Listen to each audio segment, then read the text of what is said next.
तो आखिर एक 10th पास ने कैसे की 5,000 करोड़ की कंपनी खड़ी।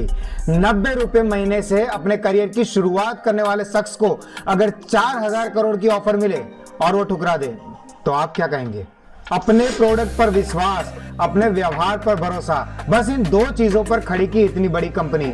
पिछले साल इस कंपनी का टर्नओवर था 5,000 करोड़ और ये टर्नओवर कोई सोना चांदी बेच के नहीं बल्कि वेफर्स और नमकीन बेच कर किया। नमस्कार दोस्तों, तो आज हम बात करेंगे सुल्तान ऑफ वेफर्स के नाम से सम्मानित Chandubhai Virani, the founder of Balaji wafer. तो इस ऐतिहासिक कहानी की शुरुआत होती है गुजरात के एक छोटे से गांव धोराजी से, जो कि जामनगर के पास है। उस गांव में पोपट रामजीभाई वीरानी अपने 3 बेटों के साथ खेतीबाड़ी किया करते थे। जैसे तैसे उनका गुजारा चलता था। वैसे में एक साल अकाल पड़ने की वजह से सारी फसल बर्बाद हो गई और उसके बाद लगातार अकाल, बाढ़, बारिश का सिलसिला चलता ही रहा। तो इन सब परेशानियों से तंग आकर चंदूभाई वीरानी ने सोचा कि हम जमीन बेचकर क्यों ना कोई बिजनेस शुरू करें। तो वहीं 1972 में उन्होंने अपनी जमीन बेच दी और जमीन बेचने के बदले उन्हें 20,000 रुपए मिले। हालांकि उस वक्त 20,000 रुपए काफी बड़ी रकम हुआ करती थी, लेकिन उन्हें कोई बिजनेस का एक्सपीरियंस तो था ही नहीं।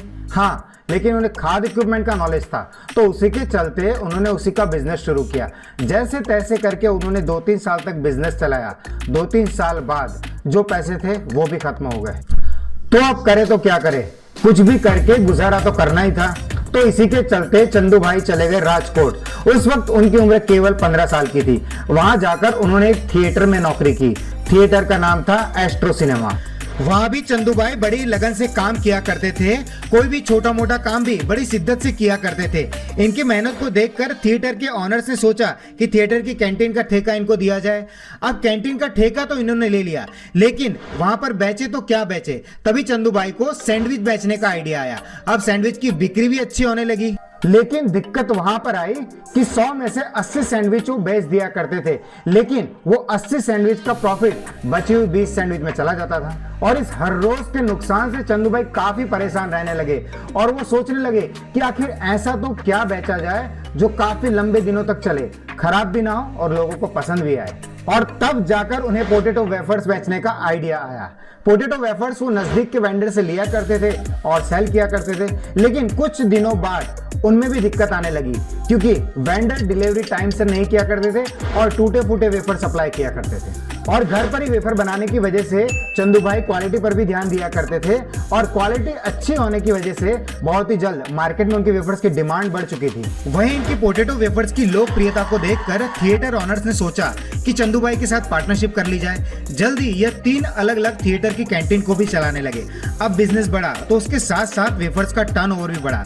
तो चंदूभाई ने अपने परिवार के सभी सदस्यों को भी वेफर्स बनाना सिखा दिया। चंदूभाई ने सोचा कि क्यों ना आसपास के सभी रिटेलर को भी वेफर्स बेची जाए। तो सबसे पहले उन्होंने पूरे गुजरात को कवर किया। गुजरात का 90% वेफर्स का मार्केट इनके हाथ में था। और उसके बाद गोवा, महाराष्ट्र, मध्य प्रदेश, इन सभी जगह पर 70% से भी ज्यादा मार्केट कवर की। तो वही आज की डेट में 15 से भी ज्यादा स्टेट में बालाजी की प्रोडक्ट सप्लाई होती है और 1500 से भी ज्यादा डिस्ट्रीब्यूटर है उनके पास। इतना कुछ करने के बाद भी चंदूभाई तो रुकने वाले नहीं थे। तो धीरे धीरे उन्होंने वेफर्स के साथ साथ दूसरे प्रोडक्ट बनाना भी शुरू कर दिया और देखते ही देखते आज बालाजी के मार्केट में 70 से भी ज्यादा प्रोडक्ट बिकते हैं। और तो और चंदूभाई की एक खासियत यह भी है कि उन्होंने कभी ज्यादा प्रॉफिट के चलते ना ही कभी क्वालिटी में कॉम्प्रोमाइज किया और ना ही क्वांटिटी में।